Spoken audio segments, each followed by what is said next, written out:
All right. What's up? Welcome to America's New Clothes. You get to see that hard-hitting interview there, Mike. Yeah, it's good. I think Bobulinski brought it home. I just hope everybody saw it.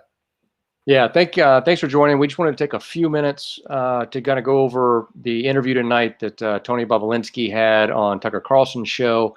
If you haven't seen it, he'll re-air, I think, at midnight, I believe, or something, 1 o'clock in the morning. But record it if you can. It was a full-hour show that Tony Bobulinski, to kind of background, he was a business partner or was being asked to be the CEO of Sinohawk Holdings, which is his entity, but to oversee the expansion of some entities that the Biden family were looking to try to take part in and work in Kazakhstan. Well, actually, he wasn't in Kazakhstan. He said he had no clue of that one, but just knows they were there. But in specifically in Russia, but working with the CEFC and the China Energy Company. So I thought he came across very credible. He had all the facts. I think if he was irrelevant, the FBI would never have interviewed him. 2 days ago, I think. Not yes, no, it was yesterday morning. I think Monday morning they interviewed him. Yeah, so the results of the press conference. Yeah, and he kept saying, "Look, a lot of these emails were generated by somebody sent to me. So it's not like I could doctor them and do whatever." So he had text messages, the emails, had the documents. Tucker was going through them, and now he says, "Look, everybody's got them. They're out there. So if you want to refute." Anything I say, I'm just presenting the facts. So yeah, and he was doing it from a standpoint of not partisanship. I mean, he's got a history of as a Democratic donor. Right. He just wanted to make sure his family name was cleared. I mean, I think he establishes credibility and goes through all the facts with Tucker over the full hour. But the key thing he says right up in the front of the interview is, look, plausible deniability, go look it up. Right. Here's the definition according to Wikipedia. Right. Plausible deniability is the ability of people, typically senior officials in a formal or informal chain of command, to deny knowledge of or responsibility for any damnable actions committed by others in an organizational hierarchy because of a lack or absence of evidence that can confirm their participation. So as he said, he sat in the Beverly Hilton in a dark bar behind a column. Only 2 instances were people ever going to see him interact with these folks. And when Jim Biden, his brother, was asked by Bobulinski, wouldn't a future administration be wary of this association? Here we go. And we say plausible deniability. He could easily say, look, I had no knowledge of my son's business dealings. And what's he saying today? I had no knowledge of my son's. He's enacting the plausible deniability right now. Exactly.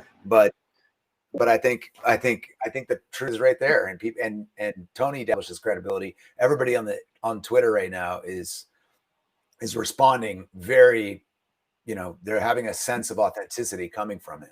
Right. Yeah. I mean, again, he's former, one of the highest security clearances that you get at the NSA and the DOE. The Q. Top Q clearance.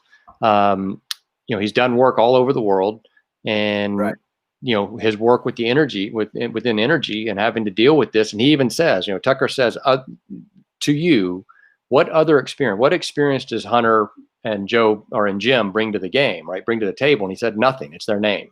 Right. Like he was the businessman that was brought in. Now, if you piece it all together and you look at it, you can definitely tell that he's being brought in because when corrupt organizations need to get into kind of it's corrupt, but tries to make it look like they're all in the up and up, they have to have somebody who's clean. Right. And that's how it's laundered. They bring him in, he takes the fall. And you start noticing when he said, starting in that May of 2017 or whatever it was, when the Rosef or whatever Russia deal was announced, right? That's when he was like, all right, we hadn't gotten our 5 million that was supposed to come to me, right, or to Sino to build the company, right, as the capital asset investment. But he said, I don't even know if the 5 million that went to the Biden family, as it was specifically stated, was going to go to the Biden family, happened. But he said that's when the ball started rolling downhill, and he started realizing there was some nefarious stuff going on. And at that point, then he said, I got to I got to bail on this. And he made the right decision because he was going to be set up to be the fall guy. You can tell that. And when Hunter said in text messages to him, when he had asked, hey, are you going around me? Like, am I being cut out of the deal? And Hunter said, well, I'm now direct representation for the chairman, right? It's like, oh, so you're actually direct counsel for a Chinese entity that just made a deal with a state-owned Russian energy company. It's 14% you're going to be buying, and yet they're on the no further action or no action list for the United States.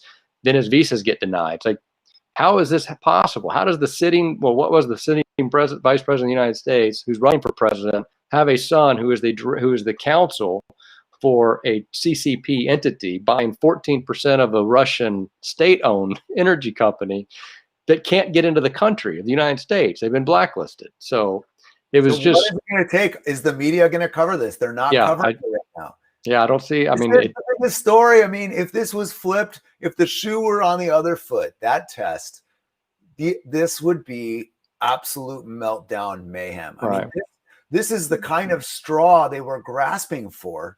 Right. And even 1% of this would have been investigated, to the nth degree. Well, so just remember, and Don Jr. sat with a woman, right, who said that she had dirt on Hillary Clinton. He was in that meeting for 15 minutes. That's been documented. It's been proven. He's not just throwing it out there, but he was there for 4 hours. He was there for 15 minutes and walked out. The media went nuts on that, right? And yet they're not touching this story. And this guy's like, I've met with Hunter in Oman, Luxembourg, Czech Republic. I mean, all over the world. And yet the media is like, oh, I've got to keep it clean. Oh, we don't even want to talk about this story. We got to get Biden in. So, yeah, it's very interesting to see whether or not the media of any sort, any credible source, will pick up on it or not and run with it and just ask the questions. And so. Totally. All right. So if you haven't watched the interview, make sure you watch it. Yeah. We just want to do a quick take, immediate follow on, and say what are people reacting to? And you've got a poll, right? You've got a poll running. Yeah, I got a poll running of they just basically said, do you believe, whether Tony Bobulinski is can you believe him? And so the question was just, do you believe that when he says that Joe Biden lied, when he said he had no personal knowledge of Hunter Biden's business dealings?